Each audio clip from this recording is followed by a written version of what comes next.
بەڕێزان بەخێراتنتانەکەین بۆ مێزگردی خوێندنەوەی تیانوسەی باری کەسێتی جعفەری بۆ دەستنیشانکردنی کاریگەریەکانی لەسەر سیستەمی یاسایی عێراقی. ئەم خوێندنەوەی یاخود ئەم چالاکیە لەلایەن ناوەندی سبەی بۆ توێژینەوە ئامادەکراوە کە ناوەندێکی گەشە سەندوی تایبەتە بە سیاسەت سازی بەڵگەمەند لە مانگی کانونی یەکەمی ساڵی 2023 دەستی بەکارەکانی کردووە بە هەردوو زمانی کوردی و ئینگلیزی. طبعا ماوەی پێشوو هاوکاریەکی هاوبەش هەبوو لە نێوان ناوەندی سبەی و من کە خوێندنەوەیەک ئامادە بکەین بۆ ئەم تیانوسەیە و دوای ئەوەی من خوێندنەوەکە طبعا خوێندنەوەیەکی سەرەتایی بوو کە ئامادەم کرد چەند سەرنج و تێبینیەکم بۆ دروست بوو دواتر بڕیارترا لەلایەن ناوەندەکەوە کە مێزگردێک بکرێ کە کەسانی شارەزا بانگ بکرێ بۆ ئەوەی زیاتر لێکۆڵینەوە بکرێ لە تیانوسەکە لە بابەتەکانی لە بەندەکانی بۆ ئەوەی بگەینە خوێندنەوەیەکی وا کە زۆر بە وردی دەستنیشانی کاریگەریەکانی بکەین. بەڕێستان ئاگادارن کە تیانوسەکە لە ساڵی 2025 کاتێکە چێتە بواری جێبەجێکردنەوە ئەوە سەرەتاکەی نەبووە بەڵکو ئەوە کۆتا خاڵی بوو. سەرەتاکەی ئەگەڕێتەوە بۆ 2003 هەر لەگەڵ دەستگارکردنی عێراق و دروستکردنی سیستمی نوێی دەسەڵات لە عێراقا پێکاتەی شیعە مەزهەب داوا ئەکەن کە یاسای باری کەسێتی بوەستێنرێ لە کار بکەوێ یاخود هەڵبوەشێتەوە چونکە لای ئەوان گرنگ نەبوو چی بەسەردێ گرنگەکە ئەوە بوو کە هەموو پێکهاتەکان پشت ببەستن بە تیانوس یعنی پشت ببەستن بە تیانوسە بە مدەوەنە لە بری یاسا. بەڵام دیارە شەقامی عێراقی بەمە ڕازی نابێ و چەند جار هەوڵەکانیان دووبارە ئەکەنەوە ئەگاتە ئەو کاتەی لە 2014 لە وەزارەتی دادەوە پرۆژەیەک ئەچێت بۆ ئەنجومەنی نوێنەران و داوا ئەکەن کە ئەم تیانوسەیە جێگەی یاخود تایبەتمەند بێ بە یاساکانی باری کەسێتی تەنها بۆ پێکاتەی شیعە. بە هەمان شێوە ڕوبەڕووی فشار بوونەوە کارەکانیان ئەوەستان تۆزێک دوایان ئەخست بەڵام دوجار لە 2024 توانیان ئەم کاریان بنە پێشەوە و لە 2025 ڕەزامەندی تەواو بەدەست بێنن و تیانوسەکەش و هەمواری یاسای باری کەسێتێکەش بە ڕەزامەندی زۆرینە قبول بکرێت. ئەمڕۆ لێرە بەڕێستان وەکو شارەزایانی بواری یاسا و شارەزایانی بواری مافەکانی ژنان لەگەڵمانە ئامادەن بۆ ئەنجامدانی ئەم خوێندنەوەیە. زۆر بەخێراتنتانەکەین دکتۆرە بۆکان دکتۆرا لە یاسا مامۆستای زانکۆ سلێمانی دکتۆر تەها دکتۆرا لە یاسا و دادوەر لە دادگای سلێمانی هەڵە نەبم دادگای بەرایی و پێشتریشە دادگای باری کەسێتی کارت کردووە دکتۆرە بەهار دکتۆرا لە یاسا و بەڕێزیان ئەندامی پێشووی ئەنجومەنی نوێنەرانی عێراق بووە هاناخان کە ڕۆژنامەنووسێکی دیار و ئاکتیڤە لە بواری مافەکانی ژناندا. طبعا ئێمە لێرێکە ئامادەین ئەمانەوێ ئەم بەندانەی کە جێسەرنجن باسی بکەین بەندەکان خۆیان زۆرن 337 بەندە بەڵام ئێمە کۆمەڵێک بەندمان هەڵبژاردووە کە قسەیان لەسەرەکەین یاخود تێبینیمان هەیە لەسەریان بە شێوەیەکی گشتی ئەو بەندانن کە پەیوەندیان یان بە مافەکانی ئافرەتانەوە هەیە یاخود بە دەسەڵاتی دادگاوە هەیە کە بابەتی گفتوگۆی ئەمڕۆمانە. سەرەتا ئەگەر داوا لە دکتۆرە بۆکان بکەم ئەزێت بکێشێت ئەوەمان پێ بڵێ دکتۆرە بەڕێزت شارەزای لە بواری یاسای باری کەسێتی باعتیباریەوەی پرۆفیسۆر یاریدەدەری لە یاسای باری کەسێتیە و لەوەتی دەستپێکی ئەم قسانە هەیە لەسەر هەموارکردنەوە گۆڕانی یاساکان بەشداری چەندین چالاکیت کردووە و کاری تابووەکە بۆ هەموارەکە. پێت وایە ئەم هەموارە کارێکی هەنووکەی و ئەوەندە گرنگ بوو کە بکرێواتە پێکهاتەیەک هەیە لەژێر ئەم یاسایە زوڵمی لێکرابێ کە پێویستی بەوە بێت یانوسەیەکی سەر بەخۆی خۆی هەبێت؟ ئەم کاتتان باش سەرەتا دەستخۆشیتان لێکم بۆ ڕێخستنی ئەم چالاکیە گرنگە بۆ پرسیارەکەت وەڵامەکە ئەتوانم بیکەم بە دوو تەوەرەوە یعنی لایەنێکی سیاسی هەیە لایەنێکی یاساییشی هەیە. لایەنە سیاسیەکەی وەکو بۆ هەمومان ئاشکرا بۆ بە حکمی ئەو تەکەتولاتانە بە حکمی ئەو ڕێکەوتنە سیاسیانی کە لەناو پەرلەمانە ئەکرێت ئەمە بابەتێکی جیایە چونکە ئێمە لە سەرەتای چۆنەڕی ئەم یاسایە و کە لە ساڵی 1950 ئەم یاسایە نووسرا و خراوەتە بواری جێبەجێکردنەوە ئەگەر بگەڕینەوە بۆ مێژووی پێش ئەو یاسایە ئێمە چۆن بوون دادگاکان بەشی بواری بڵێ مەزهەبی جعفەری لەگەڵ مەزهەبی سونیەکانە سەربەخۆ بوون یعنی هەر یەکە و بە پێی حکمی مەزهەبی خۆی دادگای ئەکرا لە عێراقا. دوای ئەوەی کە لە ساڵی 1950 تەقنینی ئەم مادانەکرا کۆی گشتی مەزاهیبەکانیان کۆ کردەوە و ئاعتیمادیان نەکردە سەر مەزهەبێکی دیاری کراوە. بە بەڵگەی ئەوەی چەند مادەیەکمان هەیە لە ناو یاسای باری کەسێتی عێراقیە پشتبەستە بە مەزهەبی جەعفەری کە دانراوە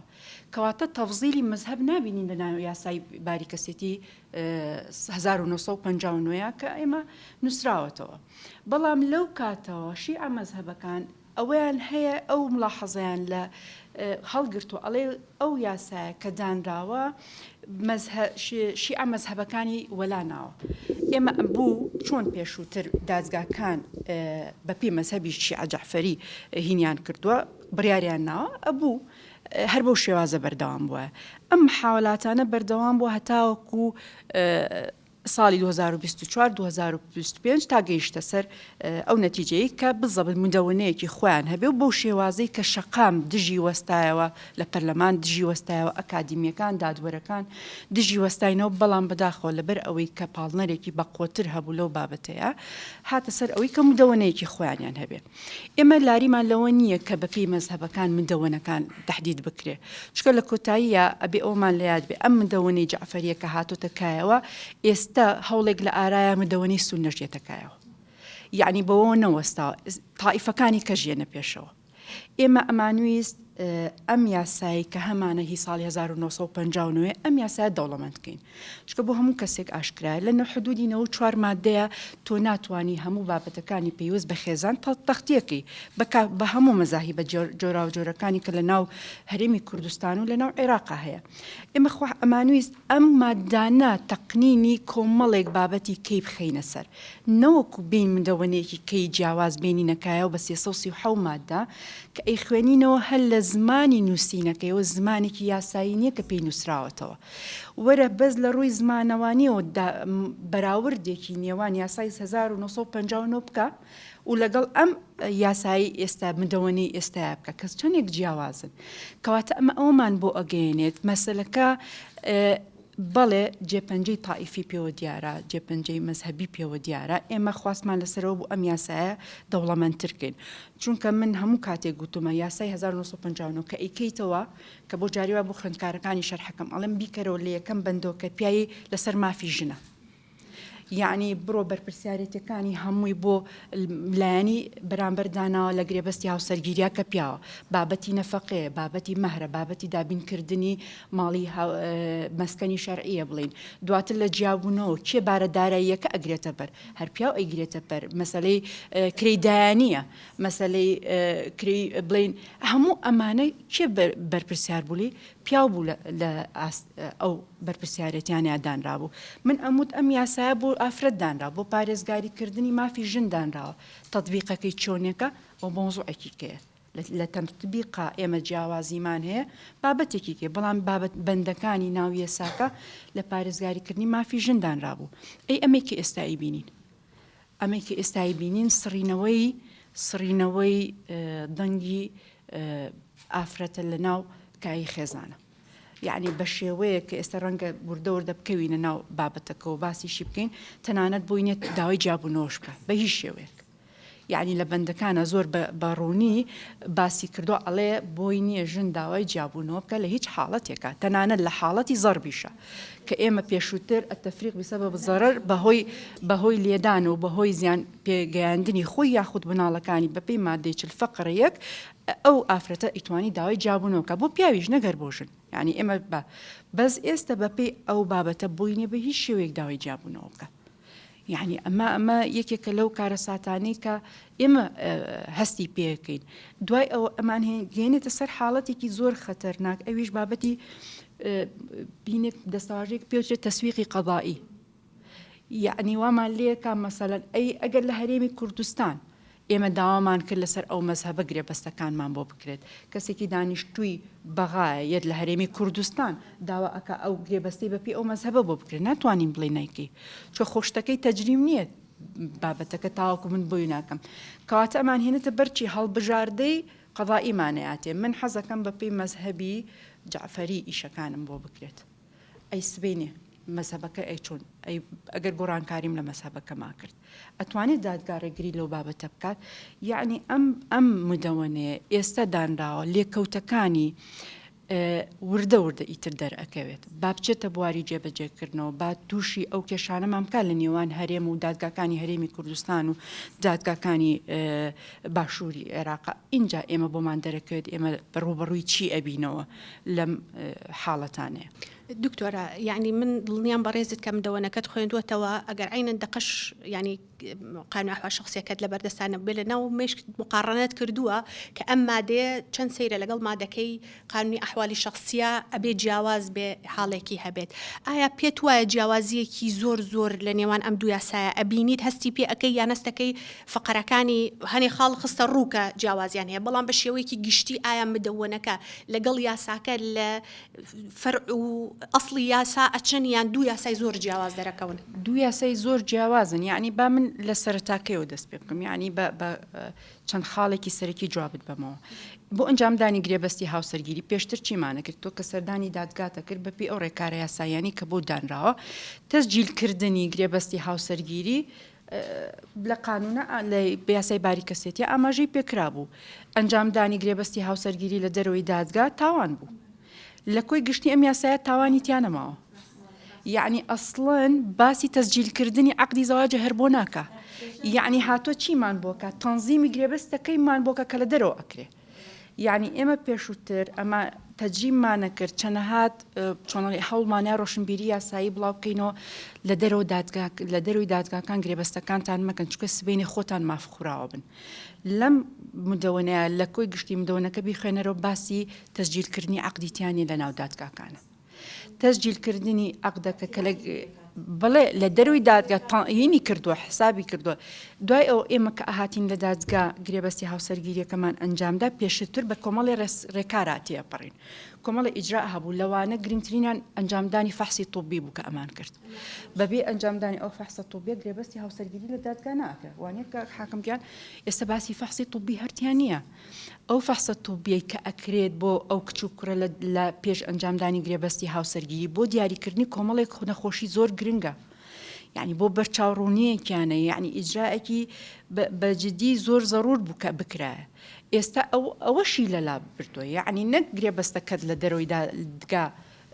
کێشەینی ئەنجامی بدەیت، تەنانەت خودی ئەنجامدانی فەحسە طوبیەکەش هیچ ئاسەر هینێکی لەسەر نییە. و هەر لە پێناسەکردنی گرێبەستی هاوسەرگیریەوە کە پێناسەکەت بۆکە پێشتر گرێبەستی هاوسەرگیریمان چۆن پێناسەکرا بوو لە یاسای 1950کەیە غایتیا بوو. یعنی تۆ بۆ گرێبەستی هاوسەرگیری ئەنجامەیت. بەڵێ وانە پێش تعدیلەکە پێش ئەوەی هەموار بکرێتەوە لە هەرێمی کوردستان ئەیانوت ئاماژەی پێکرا بوو الحیات المشترکە والنەسل، پێکەوە ژیان و خستنەوەی مناڵ. دوای ئەو لە هەرێمی کوردستان گۆڕانکاریمان بەسەرا هێنا و ئەم بابەتانە بناغەکەیمان تهدید کردو، بەڵام هەر پێکەوە ژیان و خێزان بوو یەکێ لە غایەتەکانی. ئەمە غایەتیانە بۆ چونکە لە ضمنی تعریفەکە هەست ئەکەیت بواە کە اعتراف بە عەقدی زەواجی موقەتەکە. لە کاتێکە ئێمە عەقدی زەواجی موقەت عەقدی متعە ئەم بابەتانە ڕێگە پێدراو نەبوو لە یاسای 1950 ڕەنگە کرابێت، بەڵام ڕێگە پێدراو نەبوو لە ڕووی یاساییەوە تۆ بڵێ بۆ کاتێکی دیاری کراوە. ئەمە من بەچی ئیشوبهێرم، یعنی جاری وە هەموو جارێک بە کەبیری لێکم و ئەڵەم یعنی گریمان کچ و کوڕێک دانیشتون ئەگەر بڵێ ئەو بۆ دانیشتن ئەڵێ وەڵا خۆ ئێستا گرێبەستمان ئەنجامدا بۆ چونکە شاهیدیشی هەر لە دفاعەکانی خۆیان لە هەنێ مقابلەکان واڵێت شاهیدیشیانە. یعنی پێشووتر ئێمە بەپێی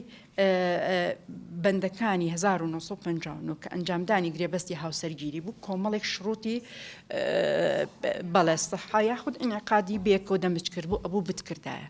لە ضمنیە لە فقرة 5 مادەی 6 ئەیوتی شهادة شاهدين متمتعين بالأهلية القانونية ولا هەرێمی کوردستان کە تعلیلمان کرد ويستوي في ذلك الرجل مع المرأة. یەکسانی نێوان ژنوبیا. ئێستا یەکسانیەکە هەر هیچ ناوێری باسی بکەیت لە مدەوەنەیە باسی تۆ یەکسانی لە بابەتەکانی کانەوە جاوەرە باسی یەکسانی بکەیت لە شایەتیدانە. یعنی تەنانەت لەوەشە مەسەلەی شایەتی هەر لا بردووە. یعنی لە تەلاقاڵە شاهید بێنە بۆ مەجلیسەکەت، بەس لە ئەنجامدانی گرێبەستی هاوسەرگیریە باسی شایەتی نەکردو. کەواتە هەر یعنی ئەو پرۆسەیە کە ئەنجام ئەدرێت کە ئەیخوێنینتەوە تووشی سەرسوڕمانە بیت. ڕەنگە لە ڕووی شەرعی یاخود لە ڕووی مەزهەبیەوە بۆ هەندێک لایانی دیاریکرا ئەم بابەتانە ئاسایی بن بۆ بەڵام بۆ هەرێمی کوردستان و بۆ ئێمەی کە لەو ساڵانەوە لەسەر ئەو بابەتانە لە دادگاکانە ئەیبینین چۆن جێبەجێ ئەکرێ بۆ ئەمانە بۆ ئێمە زۆر نامۆن یعنی لێکەوتەی بەداخەوە لێکەوتەی سلبی زۆر ئەبێت لەمە دووە ئەگەر بەرچاوڕوونی زیاترمان نەبێت لەسەری دەست خۆش بێ دکتۆرێکیان دەستی خۆش بێ زۆر سپاس بۆ ڕوونکردنەوەکانت دەسەکانە خۆش بێ کاک حاکمجان ئێمە ئەگەر هەر لە وتەکانی دکتۆرەوە باسی بکەین کە ئیشارەتی بە خاڵێکی گرنگە ئەویش ئەو تەنگەشانەیە کە ڕوبەڕووی قەزا ئەبنەوە لە کاتی جێبەجێکردنی ئەم مدەوەنە ئەم تیانوسەیە هەگەر هەر سەیری مدەوەنەکەش بکەیت تقریبا من کە دیراسەکەم ئەکرد پێشتر خوێندنەوە سەرەتاییەکەم ئەکرد هەستم کرد قەزا تۆزێک دوور خراوەتەوە لە بابەتی باریکەسێتیە بۆ دروستکردنی گرێبەست بێ وەکو دکتۆرە وتی کە ئیتر پێویست ناکە مەرجی تەسجیل لە محکەمە هەبێ لە هەتا لە بابەتی حەزانە و شتیشە زۆر دەورێکی نەماوە چونکە ئەو تەنها بڕیارەکەی کاشفە بێ ئەو ئەڵێ یەکسەر حەزانەکە نەقڵە بێکەواتە بڕیارە دادگایەکە هیچ سوڵتەیەکی تەقدیریتیان نەماوە بەڵام کۆمەڵی خاڵ کە لای من زۆر جێگەی سەرسوڕمان بوو بەدایبەتی بۆ سیستەمی یاسایی عراقی ئەوەیە کە لە سیستەمی یاسای عراقی قەزا زۆر دەورێکی گرنگی هەبووە کەوتومانە قەزا مستەقلە سیادی تەنها قانون هەیە بەسەرەوە ئەبینم لە ناو مدەوەنەکە بۆ نمونە لایەنێکی ئاینی ئەتوانێت هەموو دەسەڵاتەکانی قەزا بەکاربێنێت و ینی مولزەمیش بێت بۆ قەزا بەڕێستان لە ڕووی دادوەریەوە لە ڕووی دادوەری بە حکمیەوەی بەڕێستان پێشتر لە دادگایباری کەسێتی کارتان کردووە پێت وایە ئەو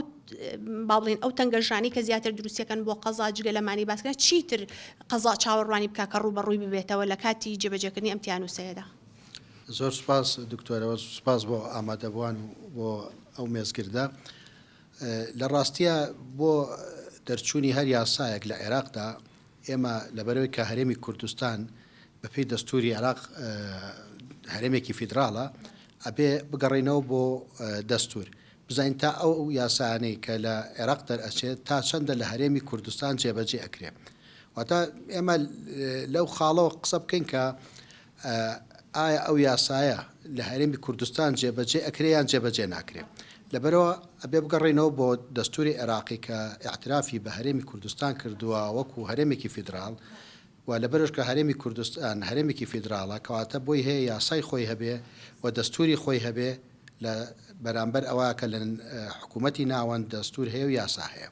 کەواتە خاڵێک لێرە ئەوەیە ئایا ئەم یاسای کە دەرئەچێ ناکۆکی دروست ئەکا لەگەڵ ئەو یاسانەی کە لە هەرێمی کوردستان هەیە یاخود نییە و ئایا ئەو داخلیەکە چی لێ بەسەر بەڵێ و ئایا ئەو یاسایە کە لە ناوەند دەرەچێت لە هەرێمی کوردستان ڕاستەوخۆ جێبەجێکرێ یاخودنا بێگومان وەڵامەکە ئەوەیە لەبەرێمە لە سیستەمێکی فیدرالیین ئەو یاسایانەی کە لە چوارچێوەی دەسەڵاتە قەتیسکراوەکانی وی کە پێتری حەسریەکانی دەوڵەتی عێراقی نییە ڕاستەوخۆ لە هەرێمی کوردستانە جێبەجێ ناکرێت لەبەرەوە لەم ڕۆوە ئیشکالێتێکی وێمە دروست ناکات لە هەرێمی کوردستانە تا بڵێن وڵا ئەو یاسایە جێبەجێ کراوە تەنها لەو حاڵەتەیە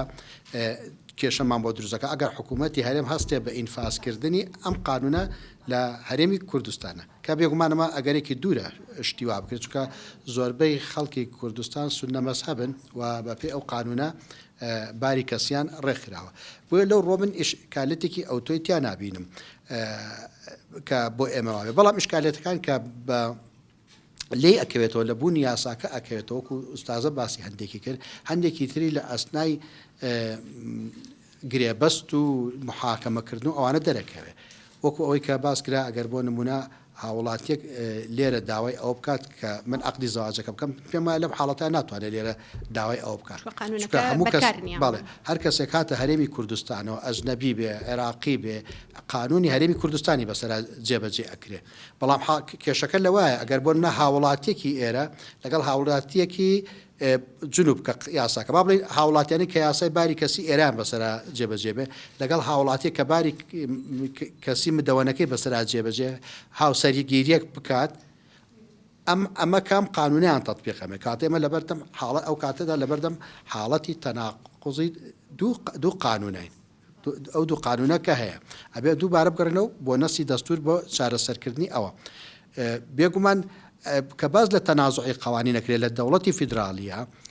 کە ئەبێت یاساکانی هەرێمەکان لەگەڵ دەستوری هەرێم ئەگەر هەبێت گونجاو بێ و ئەبێ دەستوری هەرێم لەگەڵ دەستوری فیدراالەکە گونجاو بێ بەڵام ئەمە شتێکی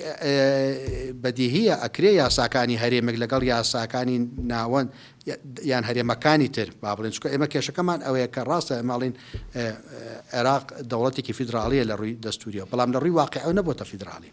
چونکە ئەگەر ببێتە فیدراالی ئەکرێ ئەم یاسایە ئەم مدەوەنەیە پەرلەمانی نەجەف دەری بکات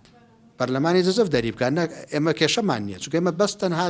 وەکو هەرێمێک پابندین بە دەسەڵاتە حەسریەکانەوە کە بێگومان دەرکردنی یاساش لە یاسای باری کەسی لە چوارچەوەی دەسەڵاتە حەسریەکانە نییە لە مادەی سەودا دەستورا باسی کردووە و بۆ ئینفازیش حکوومەتی هەرێم هەر ناتوانێت ئینفازی کا لێرە چونکە بۆچی لە دەسەڵاتە هاوبەشەکانیش نییە چونکە دەستور وا ڕێکخراو کە زۆربەی سەلاحیەتەکان بۆ هەرێمە گەڕێتەوە چونکە حەسری نەکردووە بەڵام ئەو حاڵەتانی کە دروستە بێت لەو کاتێکە ئەگەر عەقدێک لەو شێوەیە بکرێ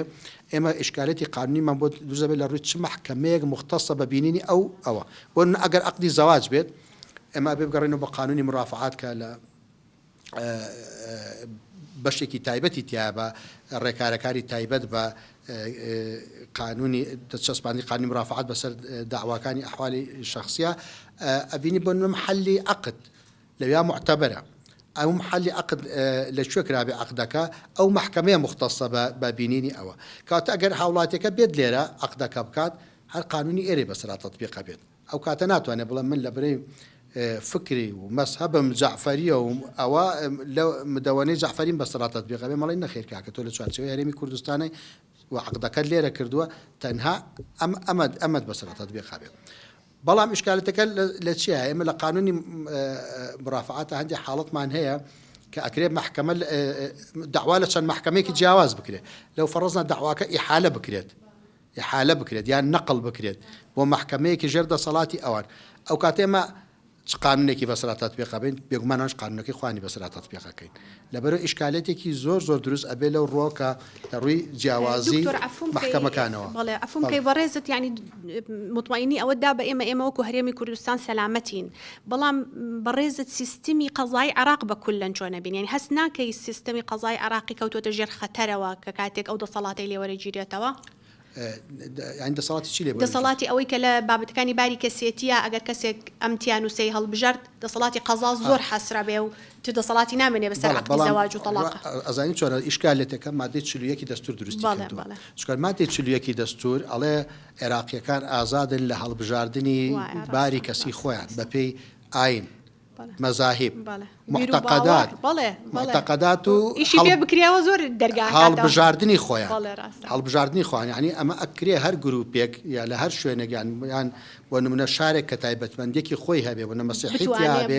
ئەوە بێ خۆی داوا بکە کە قانونێکی باری کەسی تایبەت بە خۆی هەبێ بەڵام لێرە چی گرنگە ئەوە گرنگە کە یاساکان بەو شێوێ ڕێک بخرێن کە تەنها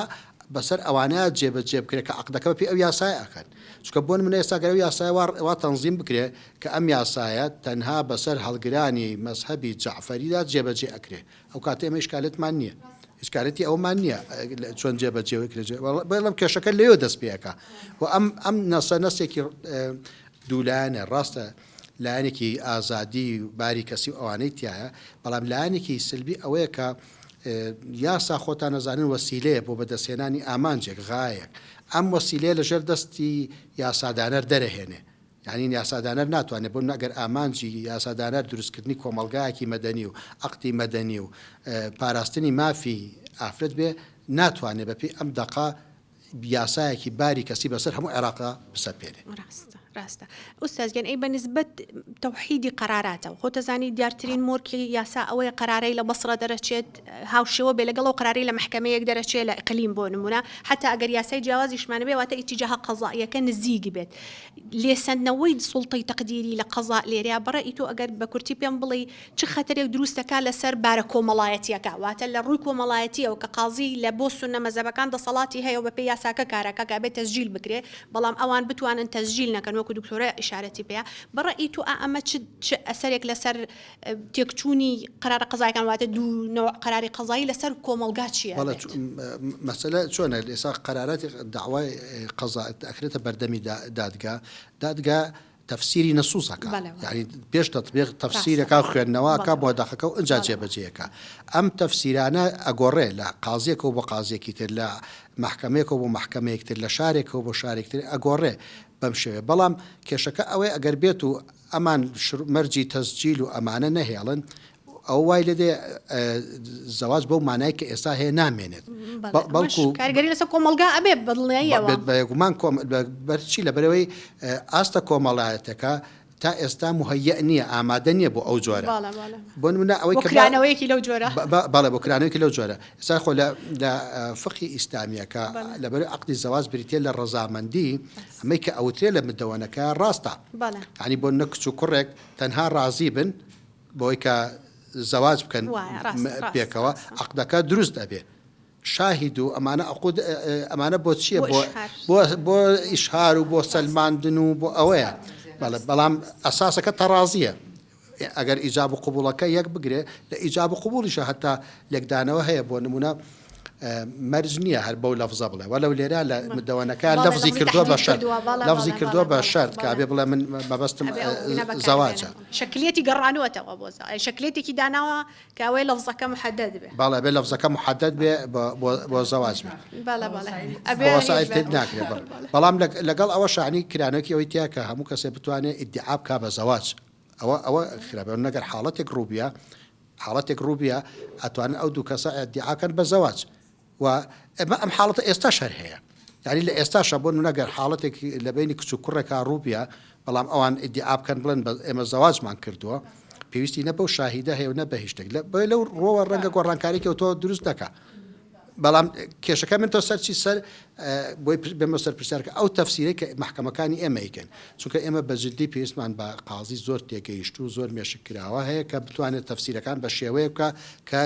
کاریگەری خراپ نەکاتە سەر پەیوەندی کۆمەڵایەت. دەستەکانە خۆش بێت دکتۆریان زۆر سپاس بۆ ڕوونکردنەوەکانە دەستان خۆش بێت دکتۆرە بەهار ئێمە لای بەڕێزت ئوستاز ئیشارەتی بەوەیە کە پێکهاتەی شیعە مەزهەب پشتیان بەستووە بە دەقێکی دەستوری کە مادەی چلوێکی دەستورە ئێمە ئەگەر بگەڕێنەوە ئەعمال تەحزیری دەستوریش بۆمان دەرەکەوێت کە هەر پێکهاتەی شیعە خۆیان لەسەر ئەم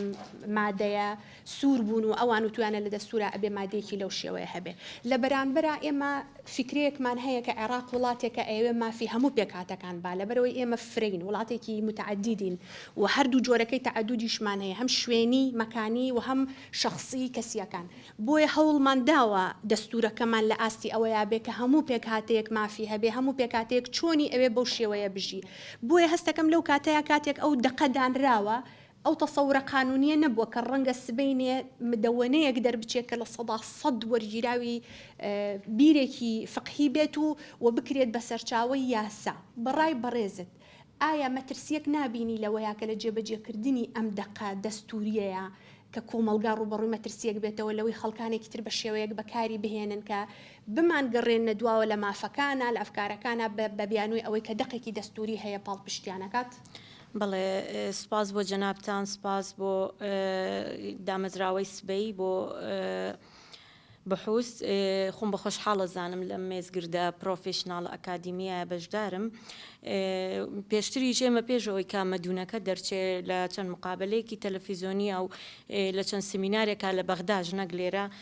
تیشکمان خستۆتە سەر مەترسیەکانی ئەم قانونەکە دەرئەچێ وەکوی کە جەناب ئاماژەت پێدا ئەم مەدونەیە ئاعتیمادی کردوتە سەر مادەی چلوویەکی دەستور لە ڕاستیە کاتێکە دەستوری عێراق دانراوە ئەگە بڕێنەوە بۆ ئەو تاریخا سونەکان بەشداریان نەکرد شیعەکانیش تا ئێستاشی پێوە بێ ئەوان خۆیان بە دۆڕاو ئەزانن لە دانانی دەستورە ئەمما دێ لەسەر داواکاری ئەوان دانراوە بەزەگەر سیرکەی ئێمە جەنابتان هەموو ئەکادیمین لە قانونە و هاناخانی شارەزایی هەیە لە بەرەوەی بەڵ تەجروبەیەکی زۆری هەیە ئێمە کە تەفسیری مەوادی دەستوری ئەکەین یاخود تەفسیری قانونەکەین نابێ سەیری ئەو قانونە بکەین بە ئینتیقائی یعنی ئەم قانون ئەم مادەیە بێنینە دەرەوە لە عەزلێکی تەواوی کەین لە مادەکانی تر تۆ ئەبێ هەموو مادەیەکی قانونیە هەموو مادەیەکی دەستوری لە چوارچێوەی ئەو چەند مادەیە سەیریکەی کە لەناو دەستورەکەیە و هەروەها ئەبێ تەفسیرەکەشمان بە جۆرێ بێ سێری ئەو کەلیماتە نەکەین کە بە دوای یەکا ڕیسکراوە، سێری ئەو فەلسەفە عامە بکەین کە لە پشت دانانی ئەم دەستورەوەیە بە شێوەیەکی گشتی. ئەگەر سێری ئەمانەمان کرد ئەزانین کە ئەم مادەیە پێمان ناڵێتەوە مەدونەیەکی بەم شێوەیە دەربکە بۆ چونکە ئەم هینا ئەمە جارێ هێنانە دەرەوەی ئەو مادەیە بە شێوەیەکی ئینتیقائی لە کاتێکە کە ئەگەر بیخەینەوە شوێنی خۆی و لە ناو چوارچەوەی هەموو 143 مادەکەی دەستورا سەیری بکەین سەیرەکەین پێچەوانەی کۆمەڵێ مادەی ناو دەستور خۆیەتی. هەر بۆ نمونە ئەگەر لە مادەی یەکەوە دەست پێ بکەین لە مادەی یەکە پێمانەڵێ کە دەوڵەتی عێراق دەوڵەتێکی کۆماری دیموکراتی مەدەنیە، پێی نەوتوین ئەحکامی شەریعەی ئیسلامی حکمیەکات، یعنی ئەمە یەک. دووهەمیان ئەگەر سەیری مادەی 14 بکەین ئەڵێ هەموو عێراقیەکان لەبەردەم قانونا یەکسانن. لێرەیە ئەم مادەیە جێبەجێکردنی ئەم مادەیە بە چەند جۆرێک پێشێلی ئەم مادەی تری دەستورەکە کە هەردووکیان لە بابی ماف و ئازادیەکان هاتوون، هەردووکیان لە بابی ماف و ئازادیەکان هاتوون. چۆن پێشێلیەکە؟ یەکەمیان پێشێلیەکە لە ڕووی ئەوەی کە وحدەی قانون ناهێڵێ لە ناو عێراقا، وحدەی قانون ناهێڵێ کە وحدەی قانونی نەهێش کەواتە من یەکسان نیم لە بەردەم یاسایە. ئەو ژنە فەقیرەی کە لە محافەزەی ذیقار ئەم مەدونەی بەسرا جێبەجێکرێ نەخێر ژنەکەی سلێمانی ئەو قانونەی بەسرا جێبەجێ ناکرێت کەکەواتە ئەو غەدری دراوسەکەی کەواتە ئەمە لێرە وحدەی قانونی نەهێژ لە نەتیجەی ئەمەیە یەکسانی لە بەردەم یاسایە نەهێژ. ئەمە پێچەوانەی ئەم قانونەشە. هەروەها مادەی 29 هەر لە هەمان بابی ماف و ئازادیەکان باز لە پاراستنی خێزان و ژن و هینەکات مناڵەکات. سیرکە لێرە پێم بڵێ من بەلای منەوە کە من دوو جار یاسادانەر بووم لە پەرلەمانی کوردستانیش و لە پەرلەمانی عێراقیش، ئەبێ یاسادانەر ئەو کاتی کە ئێوێ قانونێک دابنێ طبعا یاسا بۆ پاراستنی حقوقە، ئەسڵی یاسا بۆ پاراستنی مەساڵح و حقوقە. ئەبێت تۆ تێبگەی لە پێشەوە کە هینە هەدەفی ئەسڵی فەلسەفەی ئەسڵی تۆ لەم یاسایە کە دای ئەنەی پاراستنی چییە، پاراستنی کام حەقەیە، اینجا بە وەسیلە بی ئەم حەقە بپارێزی. من لێرە نابینم حنا حەقی مناڵ بەنسبەت حەزانە ئەو حەزانەی کە لەم قانونەیە دانراوە نە ژنیش ئەو پاراستنەی هەیە کە بەپێ ئەم قانونە دانراوە. بیتالی خێزان لە چێ پێگێ؟ لە ژن و مناڵ و پیا و پێک دێ، کەواتە دوو بەشی خێزان پاراستنی وەرنەگرتووە لە بەپێی ئەو مادەی دەستور. اینجا هین مادەیەکی ترمان هەیە لە دەستورا کە فەقەرەیەکە لە مادەی 2 کە ئەڵێ نابێ قانونێک دەربچێ کە پێچەوانەی ئەحکامی شەریعەی ئیسلامی هەر فەقەرەی دوای ئەوە ئەڵێ نابێ قانونێکیش دەربچێ بەڵێ مەبادیئی پێچوانەی مەبادیئی ماف و ئازادیەکان و دیموقراتی بێکەوەتە ئەمە هینە ئەمە پێچەوانی قەیدێکی سەریحە. باسمان لەوە کرد کە وتم نابێ پێچەوانەی حقوق و حڕیات بێ. سیرکە هەر لە فەقەرەیەک لەو مادانە لە مادەیەک لەو مادانەیە کە ئێستا دکتۆرە و جنابی دکتۆرە و جنابی دکتۆریش ئیشارەتیان پێدا مەسلەی تەسجیلی زەواج لە محکەمەیە. سیرکە ئەم مادەیە ناو ئەو مەدونەیە هەر بەتەواوەتی پێچەوانەی ئەم فەقەرەی دەستورە بۆ لەبەر ئەوەی کە ئێمە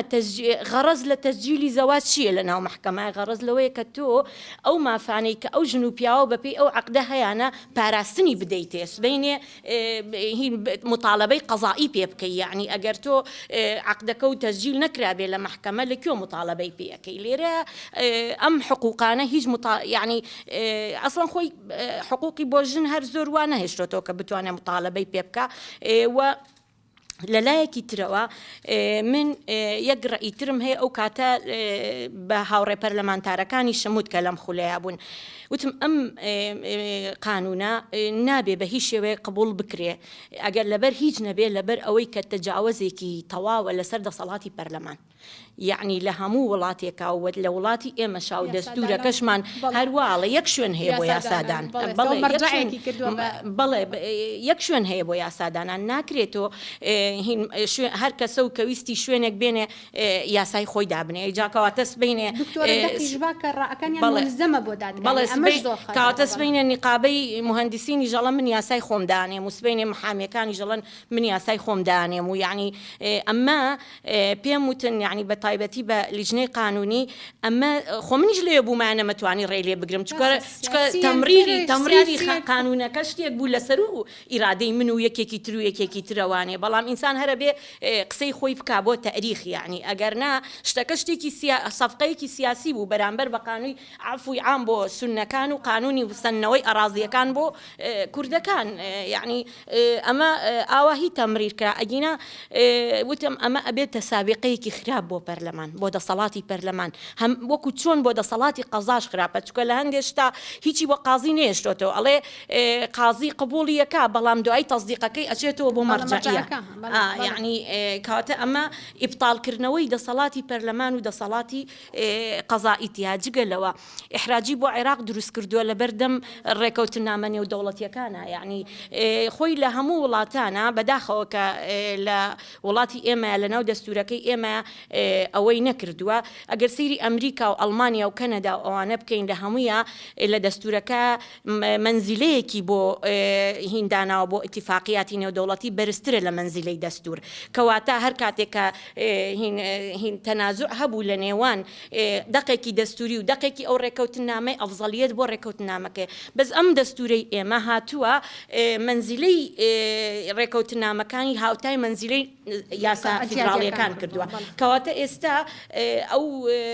ئەو دەقانەی کە لە ڕێکەوتنامە نێودەوڵەتیەکانە هەن هاوتای ئەم یاسای دەرچوون بەڵام من پێم وایە هێشتا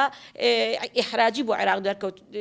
دروست کردووە چکە ئەمە دوێن من وەکو خۆم ناتوان پێی بڵێم یاساکە ئەی خوێنمەوە ئەڵێ کتێبێکی شەرعیە خوێنمەوە ینی هیچ هینێکی سیاغەی قانون هیچ شروتێکی سیاغەی قانونی تیانە قاعدەی قانونی لە فەرەزیە و حکم پێک دێت وڵی لە زۆربەی زۆری مادەکانە نەفەرەزیە جملەی خەبەریە بەڵێ نەفەرەزی هەیە نە حکم هەیە بۆیە من پێم وایە ئەو قەرارەی هینی شمبینیوە ئەو تەفسیرەی کە محکەمەی فیدراڵی کردوێتی بۆ ئەمە بەڵێ وتوێتی ئەکرێ بە پێی مادەی 41 بەڵام نابێ تەئسیر لە ئەسڵی حەقەکە بکە ئێستا ئێمە لەو کاتەوە باسی ئەسڵی حەقەکەین ینی چەند جار بە چەند مادەیەکی دەستوری تەئسیری لە ئەسڵی حەقەکە کردووە بۆیە دیارە خۆ محکەمەی فیدراڵیش لە هەموو تەفسیرەکانیە تەئسیراتی سیاسی بەسەرەوەیە خۆ ناتوانین بەڵام شتێکی ئەها وەکو تەئسیرە قانونیەکە لە سەریان شتێکیان هەر تێ کردووە کە بۆ ئەوەی کە زۆر زەق نەبێ بۆیە من پێم وایە ئەگەر تەفسیرەکەی ئەوانیش بەکاربێنین ئەبێ ئەم یاسایە ینی هەڵبۆشێنرێتەوە چکە مەساسی بە ئەسڵی حەقەکە کردووە کانە خۆش بێ دکتۆرەیان زۆر سپاس دکتۆرە هانە خان ئەگەر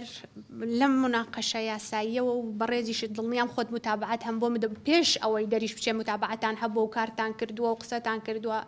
بەڕێی بەڕێزت کاتێک کە ئافرەتێک ڕوو لە ئێوە ئەکا و داوای پاراستن ئەکا و ئێوە هەوڵتانەیە یاسادا بنێن بۆی ئافرەت زیاتر بپارێزرێ ئێستا کە ئافرەتان ڕوو لە ئێوە بکەن با ئێمە باسی ئەوە نەکەین دەنا ئافرەتانی خۆمان لەوەی ئافرەتێکی خواروی عێراق بێت و لە ناو سلێمانی و لە هەولێر نیشتەجێ بێت و پەنا بۆ ئەم ڕێکخراوانە باکە داکۆچی لە مافەکانی ئافرەتەکەن هەست ناکەی بەڕێزە دەستەوەستانە وەستی لە کاتێکە ئەو زوڵمەی بەرامبەر بەو کراوە پشبەستە بە دەقەکە لە پەرلەمانەوە شەرعەتی پێدراوە یاخود دەرچوونی ئەم جۆرە مدەوەنانە یعنی ترسێک لای ئێوە دروست ناکا کە نەوەکو لە هەرێمیش گەڕانە دواوە چونکە کاتێ لە عێراق بینی گەڕانە دواوە هەیە ناترسن لەوەی لە هەرێمیش گەڕانە دواوە بە هەنێک ناوەوە دەقی دەستوری هەیە لەوانەیە ئێمەش لێرە لە هەرێم پێکاتەمان بێ مادە 41 بەکاربێنێ بۆ خۆی و لە پەرلەمانی کوردستانیش داوای مافکا و داوای یاسای تایبەتمەندکە حەزەکەم باسی ئەوم بۆ بکەی بزانم بەڕێستان وەکو کەسێک کە چالاکوانە لە بواری مافەکانی ئافرەتا چی لەم تیانوسە ئەبینن و چاوەڕوانی چی لێ ئەکەن زۆر سوپاستانەکەم سوپاس بۆ ئەم دەرفەتە ئەمەوێت لە چوارچەوە گشتیەکە ئاماژە بۆ بەم کە ئەم مدەوێنەیە یەکێکە لە دەرەهاویشتەکانی پرۆسسێکی سیاسی درێژخایەن کە لە 2003ەوە جەنابەت ئاماژەیەکی کورتت پێەیە لە 2003ەوە کاتێک عەبدولعەزیز حەکیم بە مەرسومی مەرسومێکی دەرکردووە بە ناوی 137 داوای هەڵوەشانەوەی قانونی ئەحوالی شخصیەکە. کاتێک کە ئەو مەرسومێک دەرەکە هەڵبەتا ئەو بارودۆخە سیاسی ئەو کاتا 2023 ڕاتکرایەوە بەتەواوەتی ڕاتکرا ڕێکخراوەکان بەهێز بوون کۆمەڵێک ڕێکخراوی نێودەوڵەتی لە عێراقا و هەروەها چەندین کەسایەتی وە چارەکوانی ئازا لە مەزهەبە جیاوازەکان لە پێکهاتەکانی عێراق ناگیان کرد بۆ ئەوەی کە ڕەفیقێتەوە. چەندین گۆڕانکاری تر لە دوای ئەوەش هەر لەسەر لە یاساکەیان لە دادگاکانە بە جۆرێکی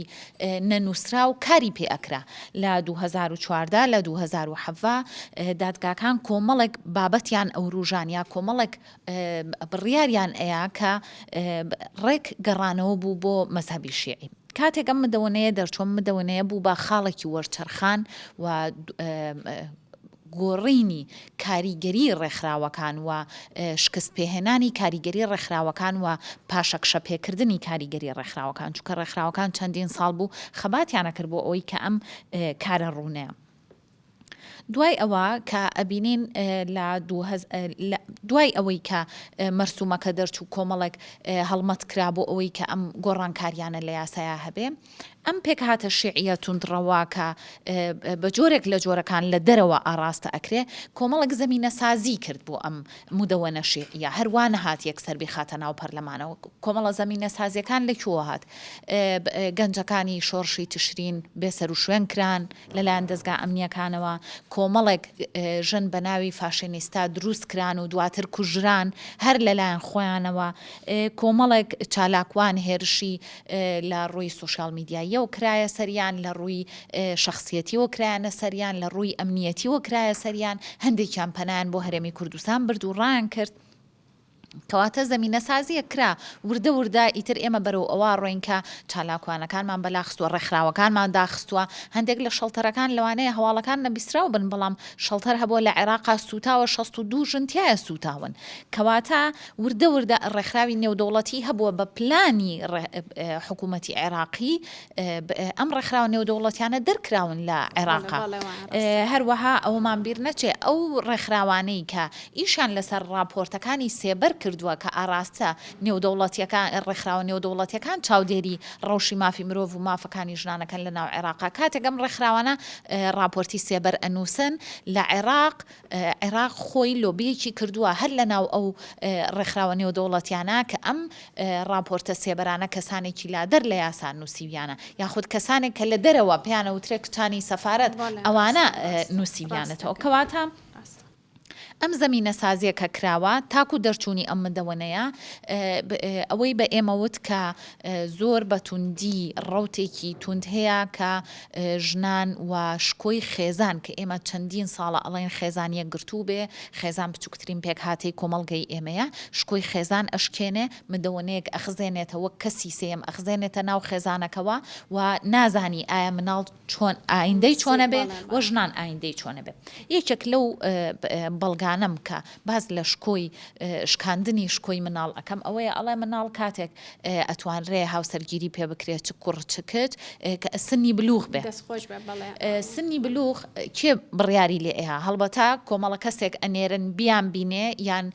چاودێری ئەو بکە ئایا سوڕی مانگانی بۆ هاتووە ئایا کوڕەکە دەلالەت ئایا ئەم مناڵە دواتر چه هەستێکێ بێ یعنی ئێمە نزیکی کەینەوە لە مناڵەکانی خۆمان ئەبێ ئەو مناڵەتە هەستێکی هەبێت کە تۆ پێی ئەڵی تۆ ناچاری کە هاوسەرگیری بکەی لە بەرەوەی سنی بلوغت هەیە و سنی بلوغیش بەهۆی گۆڕانکاری لە ژینگەوە پیسبوونی ئاو هەوا پێکهاتی ئەو خواردنانی ئەیخۆین ئەو چەکە کۆکوژیانی کە بەکارە هاتووە هەمووی متەئەسیر بۆەوە سنی بلوغ زۆر پێشکەوتووە ئەمە لە کاتێکە کە لە قانونەکەی ئێمە باس لە 15 ساڵەکە بەڵام ئێستا لە 9 ساڵەوە ئەبێ هاوسەرگیری بکات و باوەک یاخود مام یاخود کەسی دەرەجەیەکی بڕیارەکەی لەلایەوە ئەتوانێت ئەم بڕیارە یەکێک لە بابەتە هەستیارەکان کە دکتۆرە بۆکان ئاماژەیەکی پێیا مەسەلەی زمانە جۆری زمانی نووسینەوە بە تایبەتی لە مەسەلەی سنی بلوغ لە نێربازی لەو ژنانەی کە شیری خۆیان ئێن بە مناڵە کە هی خۆیان نییە چۆن معاملە لەگەڵ ئەم ژنانە ئەکا چۆن باز لەواکە نابێ هاوسەرگیری ڕێگەیان لەگەڵا بکرێت شێوازی باسکردنەکە سوکایەتی ڕاستەو خۆی بەوەتیایە کە هەمیشە ژنان کەرەسەیەکی سێکسین شیر با و شیرنەیە هین ئەکرێ یەکێک لەو بابەتانەی تر کە زۆر بە وردی باسی کردووە هاوسەرگیری دەرەوەی محکەمەیە جۆرێک لە تەحبیب هەیە بۆ هاوسەرگیری دەرەوەی محکەمە لە کاتێکا ئێمە لە هەرێمی کوردستانە ئەو عەدەدە محەددە دیاریکراوەی هاوسەرگیری مسیار یاخود سیغە کە لە دەرەوە کرێ بە تایبەتی مسیار کە لە دەرەوەی دادگاکانە کرێ و ژمارەیەک ژنان لی ئەبن بە قوربانی و هەندێک لەو مەلایەنە سزادراون لەبەرەوەی کە هاوسەرگیری مسیاریان یعنی لە ڕووی شەرعیەوە پەسەند کردووە چونکە لە هاوسەرگیری مسیارە خۆتان نەزانن قوربانی یەکەم ژنە نابێ بناڵی ببێ ئێمە حاڵەتمان لەلایەکە ژنەکە سکی هەیە دووگیانە کەواتە لەم حاڵەتانەیە یەکێک لە مەسەلەکان هەروەها هەر لە مەسلەی ئەم مدەوێنەیە ئەڵێ نەفەقە کاتێک ئەدرێ بە ژن کە ئیستیمتاعی پێوە بکرێ ئەگەر ژنێک نەخۆش بێ و ئیستیمتاعی پێوە نەکرێ کەواتە نەفەقەی نادرێتێ لە مەسلەی میراتە ئەگەر ژنەکە مرد میراتەکە بۆ پیاوە بێ باش ئەگەر پیاوەکە مرچی لەم حاڵەتەیە ئەڵێ ئەموالی مەنقولە بۆ ژن ئەبێ بەڵام عەرز ناگرێتەوە لەبەرەوەی عەرز ئەبێ بچێتەوە بۆ ئوسوڵ نەوەکو ژنەکە شوو بکاتەوە عەرزەکە بۆ نائەسڵێک بڕوە کەواتە ئەنجا ئوسوڵی تەحدید کردو ئوسوڵ کێ ئەگرێتەوە لەبەرەی مام ئەگرێتەوە لەبەرەی خاڵ ناگرێتەوە کەواتە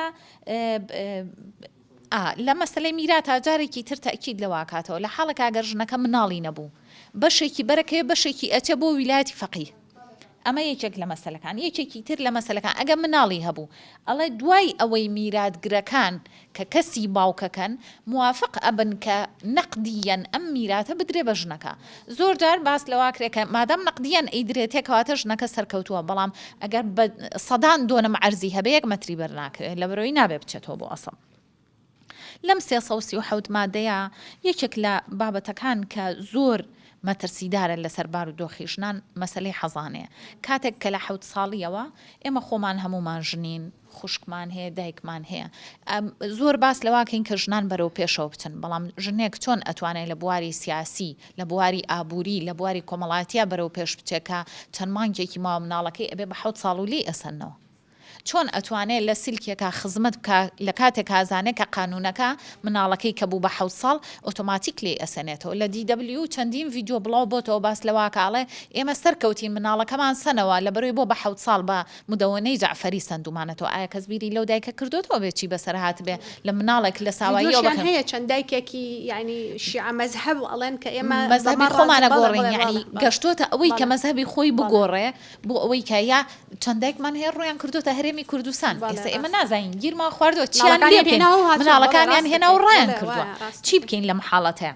لە حاڵەتێکی ترا مەسلەی تەلاق یەکێکە لە مەسەلە زۆر ترسناکەکان کە لێرە زۆر بەباشی لیژنەی فتووە هەماهەنگێکی زۆر باشیان هەیە لەگەڵ دادگاکانە بۆ ئەوەی کە ئەو تەلاقانەی کە زۆر جار لە کاتی تووڕەبوونایە لە کاتی کۆمەڵێک هاندەرا کە ناکرێت و ناکەوێ چاک بکرێتەوە یعنی چاک بکرێتەوە مەبەستمەوەیە ناکەوێت تەلاقەکە نەک چاک بکرێتەوە بەمارە بەجاش چونکە ئەمە حاڵەتێکی ترە و ئەمە جملەتەن و تەفسیلەن من لەگەڵ یانیم وە بە تاوانی ئەزانم لەم مودەوەنەیە 3 جار بڵێ تەلاقەکە کەوتووە یعنی بائن بەینونە کوبرە بەڵام لە حاڵەتی خۆمانە کاتێک کە فشارێکی لەسرە تووڕەبوونێکی لەسرە لە ژێر مادەی هۆشبەرایە کە ئێستا ئەمە یەکێکە لە حاڵەتە مەترسیدارەکان لەسەر ژنانی ئێمە لە ژێر کاریگەری مادە هۆشبەرەکانە زۆر جار تەلاقەیەن جارێکی ترە چینەوە لیژنەی فتووە ئەچینەوە دادگا هەماهەنگیەکەکەین بزانین چۆن بتوانین هاوکاری ئەم ژن و پیاو بکەین کە بەیەکەوە بن و خێزانەکان هەڵنەوەشێتەوە لە حاڵەکە ئەگەر مناڵیان هەبێ یا مناڵیان نەبێ یەکێک لەو لە مەترسیە گەورانە کە لەسەر ژنان لە مودەوێنەیە دروسە بێ ئەڵێ کاتێک مناڵەکەی یەکسەر لێ ئەسێنرێتەوە بێ 32 تەمەن و ڕەچاوکردنی تەمەن کە هاوسەرگیری بکاتەوە کەواتە ئەمە هانی ژنان ئەیە کە لە دەروی دادگان هاوسەرگیری بکەنەوە لە دەروی دادگا هاوسەرگیریە کاتۆ تۆ ناتوانانی بیسەلمێنی کە هاوسەرگیری کردووە و مناڵەکەی لێ بسێنیتەوە ئەمە لە کاتێکایەک ئێمە پێشتر جەنابەی دکتۆر و لە دادگاکانە ئەگەر ژنەکە هاوسەرگیری بکردایە پیاوەکەیان بانە کرد ئایا شایستەی ئەوەی هەیە کە مناڵەکەی لەلا بمێنێتەوە ئەگەر شایستەی نەبێ مناڵەکەی ئەدرایەوە بە باوکەکە بەڵام لەم حاڵەتەیە ئەم حاڵەتەش هانی ژنان ئەیە زیاتر بۆ ئەوەی لە دەروی دادگاکان مارە بکرێن و خۆشمان بینی ومانە کە مارەکردنی دەروی دادگاکان چەندین کێشەیە بە دوای خۆیان ئەهێنێ وەچمە ترسێک لەسەر لە کولا لە ئیتارە ئامەکەیە ئەمە ئەو بڵم کە کاتێک بوونی کەسی سێهم لە نێوان پەیوەندی لە ژن و پیاوە زۆر جار ئێمە لە ڕووە کۆمەڵاتێکەوە هەمیشاڵین باکت نهێنی خێزانیەکەی خۆی نەباتە دەرەوە با کوڕ نهێنی خێزانەکەی خۆی نەباتە دەرەوە بۆی دایک و باوکەکان یا فامیلیە گەورەکە تەداخل نەکەن لە ناو وردەکاری خێزانەکە خۆیان بەیەکەوە ئەتوانن کێشە مادام هاوسەرگیریان کردووە ئەتوانن کێشەکانیان چارەسەر بکەن بەڵام لێرە ئێمە کێشەکانیانمان تەقاندۆتەوە نەک چارەسەرمان دەست خۆش بێ دەست خۆش بە هاناخان سپاس بۆ ڕوونکردنەوەکە زۆر سپاس بۆ ئێوەی بەڕێز ئێستا حەز ئەەکەم ئەگەر بە زۆر بە کورتیش بێت بە چەند وتەیەک سەرنج و ڕاستپاردەی کۆتایی لە هەرێکێکتان ببیستم سەبارەت بەوەی کە باسمان کرد و سەبارەت بەوەش کە لە داهاتوە چون خۆمان بپارێزین لەم شەپۆلی گۆڕانکاریە یاساییە دکتۆرە ئەگەر بفەرمووی سەرنجێک یان تێبینیەکتە بێ لەوەی ئێمە چی بکەین وەکو هەرێمی کوردستان بۆی پارێزراو بین لەم کاتەیە من ئەمەوێت لەوە دەست پێ بکەم یعنی خۆزگە ئەم دانیشتن و مێزگردانە یعنی یەکەم و کۆتایی نابوو یعنی ئەم مودەوەنەیە ئەمەنەی خاڵی هەستیارتیایە ئەمە یەنەی خاڵی گرنگتیایە بڕوا بکەن تابی خوێنیتەوە شتی زۆر زیاتر لەسەری دەرەکەوێت یعنی تەنەها جاری وایە هەندێک گوشە بەکارهێنراوە تۆ ئەبێ جاری مەسەن بۆ نمونە لە بابەتی عیدەیە چەند جارێک ئەبێ لێکی دانەوەی بۆ بکەیتەوە بگەڕیتەوە بزانی ئەسڵە لوغەوی عەرەبیە فقیەکە چی ئەو شێت چۆن بەکار هاتووە وا لەم مدەوەنەیە بەو شێوازە بەکاری هێناوە دوای ئێمە کەسانێکی یاساین بە سەراحەت لە ڕووی شەریعی ئیسلامی و ئەو زانستەی کە هەمانە لە باگراوندی هەمانە لە بواری فقی ئیسلامیە زۆر ناڵم دیاری کراوە بەڵام هەرچۆنە بێ ناگەینەوە ئەو بوارە بەو شێوازە کەواتە ئەم مێزگردا ئەبێت زۆر فراوانتر بکرێت لەم دەستگایەوە بێت یاخود لە شوێنەکانی کەەوە بێت چونکە هەرێمی کوردستان بەدەر نییە ڕاستە جەنابی دادوەر ئاماژەی بەوەیە وتی ئێمە هەتاوەکو ئەو یاسای پەسەند نەکەین لە هەرێمی کوردستان بەرکەوتەمان نییە بەڵام ئێمە تەجروبەی هەموارەکەی هەرێمی کوردستانمان هەیە 2008 لە بواری فرەژنیە یعنی کاک دکتۆریان چەنەها کەس لە هەرێمی کوردستان پیاوان ئەچوون لە دادگاکانی باشوور هاوسەرگیری دوو هەمیانە کرد بە پێی ئێمە تاوان بوو تەجریم بوو لەلای ئەوان ڕێگە پێدراوە بە ئیزنی مەحکەمە تۆ ئەتوانیت لێرە کەسانێکی هاوڵاتی عێراقین خاوەن هەڵگری ڕەگەزنامەی عێراقین ئەچێ لە بەغا گرێبەستی هاوسەرگیریەکەیانەکە کوردی شن و سونەشن ئەتوانی ڕێگریان لێ بکەین ناتوانانی بیکەین چونکە ئێمە مەزهب لەکوێی مامەڵە ڕسمیەکانمانە نووسراوە لە هیچ شوێنێکمانە نەنووسراوە پێشووتر کە گرێبەست و ئەنجامەیە لە دادگاکانە بە کۆمەڵێک دەستەواژە پیانەوتی مەزهبەکەت چییە بەس لەلای ئێمە خۆ مەزهب دیاریکراونیە لە هیچ بەڵگەنامەیەکی ڕسمیمانە تاکو من جێ بکەمە بڵێم ئەمەد بەسەر جێبەجێ ئەەکەم بەڵام لەبەرەوە یاساکەت لێرە تەنفیز نەکراوە تەصدیق نەکراوە من ناتوانم بەسەرتا جێبەجێکەم پریشکی ئەم یاسایەمان بەرەکەوێت بەتەکید ئەم یاسایە دەستپێکە کە بێت بۆ نووسینەوەی مدەوەنەیەکی سونە ئامێز ئیتر ئەو لێرەوە سراعەکە دەستپێکات تەنازوعەکە دەستپێکات لە نێوان یاساکانە بەشکو یعنی ئاواتە خوازین کە بەو شێوازە نەبێت کە ئێمە پێشبینی ئەەکەین بەشکو ئەم یاسایی ساڵی 1950 کە بتوانین هەمواریکەینەوە کۆمەڵێ مادەی بە پێزی بۆ ئیزافە بکەین و لە کۆتایە هەمووی ئەمێنێتەوە سەرەوەی کە بڵێن هیوا خوازم کە پریشکمان بەرنەکەوێت و دەستخۆش بێ بۆ ئێوەش لە بابەتەیە هەوڵەکانەوە تۆ کارت کردو و چالاکیت هەبووە دەستەکانت خۆش بێت کاک دکتۆر ئەگەر ڕاوسەرنجی کۆتایی بەڕێستمان پێ بڵێ سەبارەت بە کۆی گشتی باسەکەمان و تیانوسەکە وەڵام من ئەوەی پرسیارەکە جەنابەت پێم وایە تەوەری سەرەکی ئەوەیە ئەین چۆن خۆمان پارێزین لەم یاسایە من ڕەنگە هیچ کێشەیەک من وەکو هاوڵاتی هیچ کێشەم نییە یاساکانی ئێران چۆنە و چۆن بە هەمان شێژ نابێت کێشەم هەبێ یاساکانی عێراق چۆنە چونکە بە تایبەتی ئەگەر ئێمەمانێ فیدراالیت بچەسپێ یەکێک لەوانەوەیە کە خەسڵەتێک دروست بێت کە یاساکان لێکتر جیاواز بن ئەن جیاوازی یاساکان بێتە سەبەبێکیترم ئەم هەرێمە بە هەرێمێکی جیاواز بێ لەوە بەڵام هەر ئەوەی کێمە چۆن خۆمان لێ پارێزین چونکە ڕاستە وەکوتم علاقات دروست ئەبێ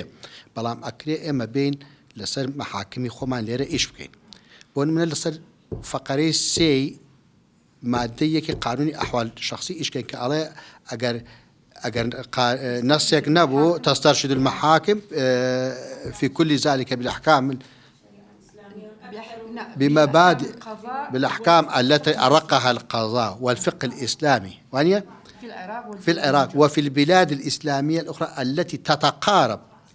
قوانينها في القوانين العراقية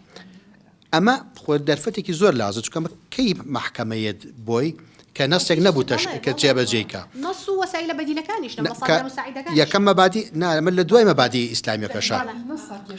غياب نص دواء مبادئ شرعي إسلامي إنجا سيمي نسر أما عرف وعدالة ما أنا لا قانون أحوال شخصية بوشيوية أو شيء نبو قانون مدني شو عرفك تكابين استرشاده أبون من أجر من خزيك بيتبردستم أم حالة زواج كرابي بوشيوية الشيعة به من قانونك خم نتوانم بسريات تطبيق كم أبي استرشاد كم بأحكام قضاء عراقي سابق قضاء أو كقانون كان ليمونزيكا فعلا قانون أحوال شخصية ليمونزيكا كانت بيسمع بوي كتفسيري كوابين بم نصا كبتوانين ما في بياو جني نكرجن بتنات بارز راو لما كاتي وكراس بارد او جرينجا كاما اجلس او فقريه بكري ووا لا قاضي كان ايرواتي بكيندرك اما معناه او نيت جبجي او مدونيه بكري بسريانا شكا بتايبتي اما بوش ينقصيكم وكوتم لا والله وتم قاضي تفسيري يا ساكا اساس زور قراراتي محاكم هي لهريمي كردستان لمحكمه تمييز درچولان لا يخمان نص هي لا يخمان جبجي ناكري بونونا ماده اوغرانج او كلا تعديلك كباسكره يعني ماده 36 كمخالعه خلع لا اسا غورا وجن اتوانه داعي مخالعه بك ببي او كان لا تطيق العيش بلا بەڵام ئەمان ئەڵێن ئەمان لە خۆ کۆمەڵە قازیەتەوە منە سەد جێبەجێ نابێ و چی ئەمانە بکەوە قانونە تۆ لە فەقەرەی یەکەمەوە بێ جێبەجێکەی ئەی پشتیان بەچی بەستۆ کەواکەن قرارەکانی پشتیان بەم فەلسەفەیە بەستۆ کە ئەو مدەوەنەی پێدادراوە ترسەکە لێرەیە کاتە چییە ئەگەر قانونەکانیش لە باری قانونی مەدەنیە کە خۆتان شارەزار ئەگەر جەزای شتێکی جیاوازە بەڵام لە باری قانونی مەدەنی و باری کەسیە ئەگەر یاساکانیش کەم و کوڕێکیان تیابێ تەفسیری قەزایی ئەتوانێت و کەم و کوڕیە نەهێڵێ بەڵێ ئەتوانێت ئابێ ئەوەی کە ببێتە هۆی پێشلکردنی نەسێک ئەتوانێت ئەو تەفسیرێکی وابیە بە قانونەکە کە مافەکان پارێزراوتر بن لەوێ نەک بۆی کە یاساکە جێبەجێ نەکرێت بۆیە بە قەناعەتی من یەکەم ئیشکردنیەمە ئەو بەزەوەیەک ئەو یاسایە بە هەر شێوەیەک بێنێتە هەرێمی کوردستانەوە بۆ نە هیچ عقدێکی زەواج نەکرێت لێرەکە هەر ناشکرێت چونکە بۆچی وەکوتم تطبیقی قانون من حیث المەکان و زەمان لێرە ئەوە جێبەجێ ئەبێ کەس ناتوانێت بێ بڵێ من بە ئارەزووی خۆم ئەوە هەڵەبژێرم شتیوان نییە من ئەو یاسا بەسەرا جێبەجێکرێت اختیار نییە لە جێبەجێکردنی یاسا لەبەرەوە ئێمە دوورین لەوە ئەوەی کە بەس ئیشکالتمان هەیە تەفسیرە قەزاییەکانە تفسيرك قضاء بكريك كنكون نجر تأثيري أو نكون نجر تأثيري يعني باشور بون نمونا بون ليرة قاضي كاني أحوال شخصي بيني قاضي كاني تمييز بيني بريك أما هي ئەگەر بۆ منە ئەم چەند کەیسێکە دێمە بۆ عرزکەین بۆ ناگەرم زەواجێکی واڕوویە بۆ منە دوو کەس شیعەچوون لەوێ زەواجێکیان کرد لێرە هاتنەوە بۆ ئێرە عەقدەکان ئەوێ و نیزاعەکان ئێرێ سون نەبن ئەوە بن تێگەیشتی ئێمە بێت ئەم تەفسیرانە وا بکەین کۆمەڵە ئەفکار گەڵاڵە ببێت کۆمەڵە شت گەڵاڵە بێت کەوا بێتە سەرچاوەیەک بۆی سبێنە حاکمەکانی ئێمە ئیش بەمە بکەن ئیتر ئێمە ترسی ئەمان نییە کە قانونەکە ئینفاز بکرێت لێرە بە هیچ شوێک ئینفاز ناکرێت و قانونە لێرە بۆیە پێمە ئەوە تەوەریکی زۆر سەرەکیە وەکو ڕاستپاردێک ئەگەر ئیشی لەسەر بکرێ بەڵام بە فراوانی ینی ئیشی زۆر تۆکمۆ باشی لەسەر لەگەڵ دکتۆرە هاوڕێی کە ئەمە یەکەم هەنگاو بێ و هەنگاوی تر و زیاتری بەدوا بێ بۆ ئەوەی خۆمان بپارێزین بە قەناعەتی من ئێمە ئیلاقەی نەخوێندنەوە یاساکەمان هەبێ چۆن مافی پاراستۆ چۆن مافی نەپاراستۆ ئێمە لە هەرێمی کوردستانی نامانێ ئەو ئەفکارە بێ تاکە دەرچێت کە هەبێت ئەم فەقەرەسی مادە یەکەم ئەوە چێشەیە کە نێتە ناوە کاتە ئێمە بێ خۆمە ئیش لەسەر ئەوە بکەین خۆمان بپارێزین لەوە دەستی خۆش بێ دەستان خۆش بێ دەست خۆش زۆر سپاس دکتۆرە بەهاری بەڕێز ڕاوسەرنج و ڕاستپاردەی بەڕێزت چییە لەسەر کۆی بابەتەکەمان بەڵێ لە ڕاستیە من پێم وایە کە هەرێمی کوردستان تێو ناگلێ لەم بابەتەوە چونکە هینە مەسلەی ئەحوالی شخصی مەسلەیە کە لە دەرەوەی دەسەڵاتە حەسریەکانە لێرە ئینفازیش ناکرێ من هین دڵنیاییتانە دەمێت چکە من ئەندامی لیژنەی نووسینەوەی مسۆدەی دەستوری هەرێمی کوردستان بووم هەردوو ئەو حیزبەی کە ئێستا کاربەدەستن لە هەرێمی کوردستان و ئەو کاتە ئێمە گۆڕانیش کە دەورێکی سەرەکیمان هەبوو زۆر زۆر زۆر زۆر بە حەزەرەوە بە توندی دژی ئەو اقتراحانە ئەوەستاینەوە کە دەیانەویست لە فکری ئیسلامیەکانەوە بخرێتە ناو دەستورەوە یعنی بۆیە هەموو هین بووین حەریز بووین لەسەر ئەو بابەتە بۆیە ئەوە هەرێمی کوردستان پارێزراوە بێ لەی وەکو خەڵکی خۆی بەڵام من وەکو خۆم یعنی گرنگ بەلامەوە هەر هەرێمی کوردستان نییە من سبەینێ ئەچم لە شوێنێکی نێودەوڵەتیە تەمسیلی عێراقەکەم من پێم عیبە یەکێ لەوێ پرسیارێکم لێ بکات لەسەر قانونی ئەحوال شخصیەکەی هین ئەحوال شخصیەکەی من بڵێم بەم شێوەیە بۆیە من خۆم بە بەرپرسیارە زانم بەوەی وەکو هاوڵاتیەکی عێراقی کە جنسی عێراقی مەڵگرتووە بخۆم بە بەرپرسیارە زانم لەوەی کە کار بکەین بۆ ئەوەی کە ئەم بابەتە هیچ نەبێ ئاها چۆنەڵی زەرە لە نیوەی بگەڕێتەوە قازانجا هیچ نەبێت تۆزێ بەرگێکی قانونی بەبەرا بکرێت تۆزێ چە نەتوانرێ لەم غەڵەتەی کە کراوە کەم بکرێتەوە ئەمە چۆن نەکرێ بەوەی کە وەگەوەی کە دکتۆرە ژووتی ئەم جۆرە مێزگرد و ئەم جۆرە چالاکیانە فراوانتر بکرێن و ببرێنە ئەو شوێنانەی کە ئەم قانونی تیاجێ بەجێ ئەکرێت و من دڵنیام خەڵکێکی زۆر بە تایبەتی ژنانی ئەوان لەوێ زۆر زۆر فەرقیان هەیە لەگەڵ ژنانی ئێمە هیچ وعیەکیان نییە بەسەر حقوقی خۆیانە یعنی ناڵێم هەمویان بەڵام بەشێکی زۆر زۆریان ئەمانە ببرێتە دەرەوە لەو شوێنانە ئەو چالاکیانە ئەنجام بدرێ ئەمە یەک دوو هەمیان بەردەوام پەرلەمانی عێراق هان بدرێ بۆ ئەوەی کە هیچ نەبێت تۆزێ لەو هەڵەیە ڕاست کاتەوە ئەویش بەوەی کە ئەو مەدونەیە جارێکی تر پیاچوونەوەی